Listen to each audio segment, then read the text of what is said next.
Oh, hi folks. Well, it's a piano bench, not a piano, but I've never seen a piano bench like this before. It's an adjustable one. It's beautiful. It's a modern one. I've never seen it before, so it's going to be interesting to see just how this comes apart in order to be upholstered. And it certainly needs to be upholstered, so you can see. So let's get going on it right away. So I honestly had to scope this out before I started, and I was happy to see when I first looked at it. I was saying, oh no. And when it first came in the shop, I'm looking at all these gears, and I'm saying, if I have to take those apart, that's going to be a problem. As I was looking at these brackets, but then to my surprise, my great relief too, is that it only had 4 screws holding the top upholstered piece on. So I took those off, so it becomes independent of the piano bench, except for these little pieces that are upholstered on the side, which are no problem. So I'm going to put this aside for now and show you how to measure this. So this is all brand new to me. I've never seen one of these. I like them. They're nice. I'm going to put my screws over here for now, and then I'm going to take my... I did want to show you a little trick that has to happen here, and this is one part of problem solving, right? What they did was they upholstered this separately, and then they glued this into place, okay? There's no way for me to get at that. I would have to break this in order to get these two independent of one another. So oftentimes manufacturers do this. They're not anticipating or caring about the upholsterer, right? So we have to devise ways of getting around something like that. So what we're going to do is we're going to blind tack this on. We're going to upholster the top and have our staples come along the side here, and then we're going to blind tack this piece all the way around. So that the fabric is a plain velvet fabric, which is going to actually help us. It's not a stripe at least, right? This is the fabric that's going to go on. So I just want to show you how to measure for this. The client is going to not do the buttons, which I suggested. It's going to be a plain. So let's measure for this. What we want to do is, like you've seen my other videos, you know that I like to label everything and cut it before I do anything, right? So we have 2 measurements for each piece, right? We have an up and down and a side to side. And in the case of a piano bench, it's front to back, right? So what I'm going to do is I'm going to measure front to back first on there. I'm going to label it over here, top, and then border. We only have 2 pieces, and those little side pieces, I can measure it separately. I'll get to that in a minute. So 4 side pieces. Actually, there are more than that. 4 side pieces, which are these pieces, but we'll get to that in a minute. So I'm going to measure from here, anticipating that I'm going to be tacking here, all the way to this side, anticipating I'm going to be tacking to here, and that's 24. I'm going to add 3 inches, so I get 27 front to back. And then side to side, we're measuring the same way to that point. And I get 36 plus 3, 39. We always add 3 inches for our stretching. Okay, now I'm going to do the border. Okay, so the border, we're going to blind tack, and I'll show you about that in a minute. But it needs a little bit of flap under. And then all the way around, 6 inches plus 3, we'll do 9 inches for the border. And then we're going to go all the way around this way for the side to side. We got 30, we got 40 plus 40, 80. We got 83. So that's our measurement for this. We're going to strip that in a minute. Put that over here. Today we're just showing you how to measure this, and just, you know, it's kind of a neat piece. That's why I wanted to do a quick YouTube video on it. I don't know if anybody out there has upholstered one of these before. But these little side pieces, this is just a simple, you're going to measure just a square, you're not measuring this. They actually have this just glued in there. We're going to try to do a better way of doing that. So I'm going to make this 4 by 4, 4 inches by 4 inches, and then I'll work it on there, 4 by 4, okay? But before we go, I just want to show you how we're going to finish that. This here, we're probably going to take, before I put this down, I'll show you. I'm going to start stripping this down a little bit, but I'll show you that I can't strip this completely. I'll show you what I mean by that. I think I could take these pieces off, for sure. I think I'm going to find a better way of putting these on. They just have these glued at the corners. And this is only for the benefit of when this is in the up position. But, you know, I think I can find something better than that. It's a heavy velvet that's going on here, so I think what I might do is pleat it, and then you know, blind tack it here and then pleat it. I'll show you that. I want to get going on the stripping part, and then part 2 is going to be upholstering this. Notice how I'm using my fingers, and I don't want to use a tool around this beautiful lacquer. And by the way, I'm really being careful with my bench. I have an upholstered bench, and I'm always careful with my tacks. One tack on this lacquer is going to ruin your day and the client's day. What I'm going to do is I'm going to put this down, the frame down. I'm done with that. I have my screws ready over there. Let's put this down. I don't like keeping things like this around the shop for too long, because anything can happen. So when I was consulting with the client, I noticed that the buttons were the first to wear out on this, so I suggested no buttons. We're just going to pull this over. It's much better. She's got a heavier fabric too that will last a little bit longer than the manufacturer's fabric. But if I had to guess on the double rub on this, it was probably like a 5,000 double rub, which is hardly anything. She's got a velvet here. It's probably got 100,000 double rub, so she's going to get much better wear out of this. So I'm forced to. I'll show you how I'm going to strip this. I have to leave this. I have to cover this. The reason I have to cover this over this, I don't usually like doing that, but it's because, like I said, this is attached with glue with an epoxy that if I had to take this off, I'm going to break it. So I have to be a strategic here. So the first thing I'm going to do is another thing I noticed. Look what they did. Pretty clever.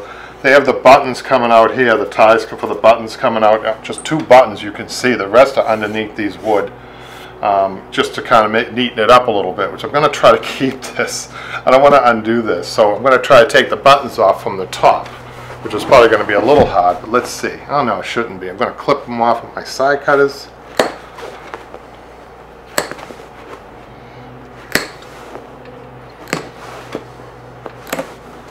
So I'm trying to upholster this without taking too much apart. I think it's going to be a better job that way. If I start hammering, you know, things out like that wood piece, it's not going to be a happy ending. So I'm just going to clip these off. So we're going to finish part 1 with just stripping the fabric. We're going to get an upholstery ready for our next part 2 on this. We'll just put these aside for now. So what I'm going to do is I only have my scissors and my side cutters. That's all I need for this job. So what I'm going to do is you see this area. This is the problem area. So I can't undo this. So I'm going to cut around, right? Nice sharp pair of scissors should be able just to glide along here.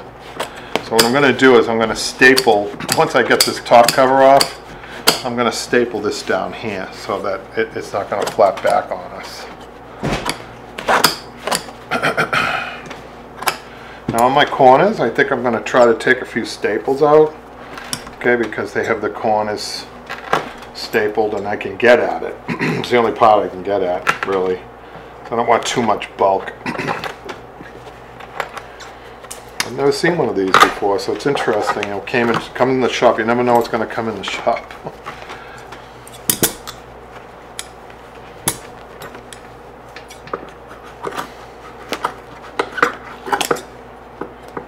So I'm trying not to disturb the padding underneath.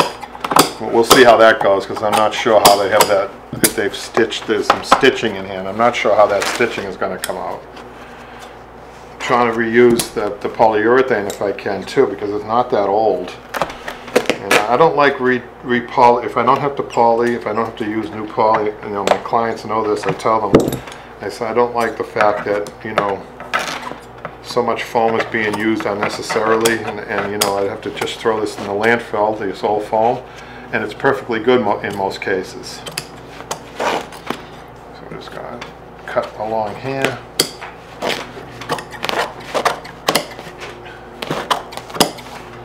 Going to be upholstery ready shortly. So what I think I'm going to do now is just take a look at this, what's going on the top, just to see.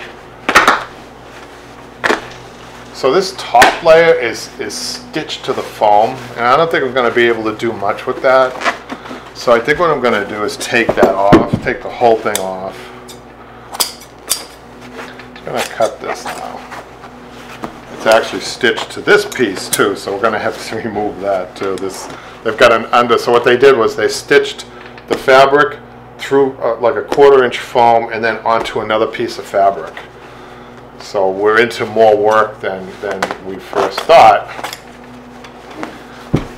So, you know, remember I charge by, you know, what we call upholstery, reupholstery, right? Not restoration. This was not priced out as a restoration, but it is turning into that a little bit.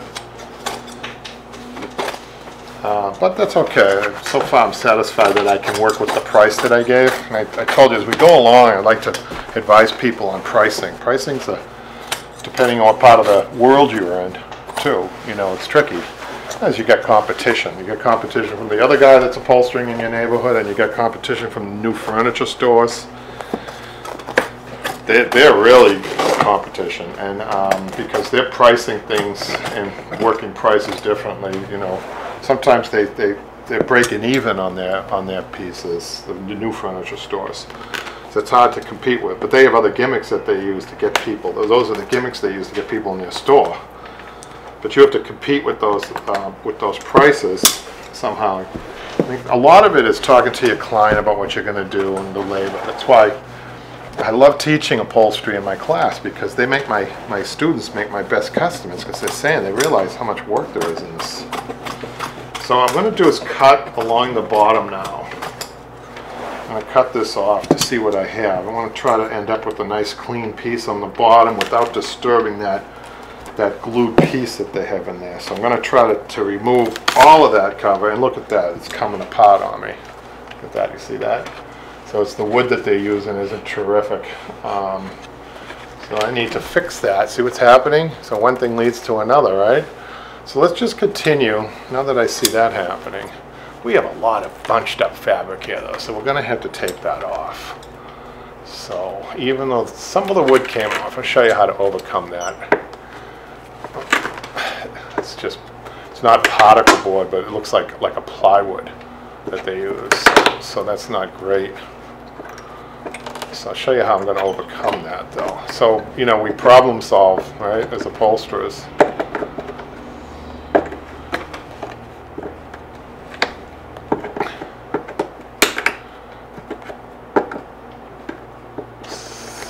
Got this corner the way I want to show you this. Even though that wood came off, I'm not worried about that. I have a way of doing that. So at least I got a clean corner now, okay? So now what I'm going to do is cut along here.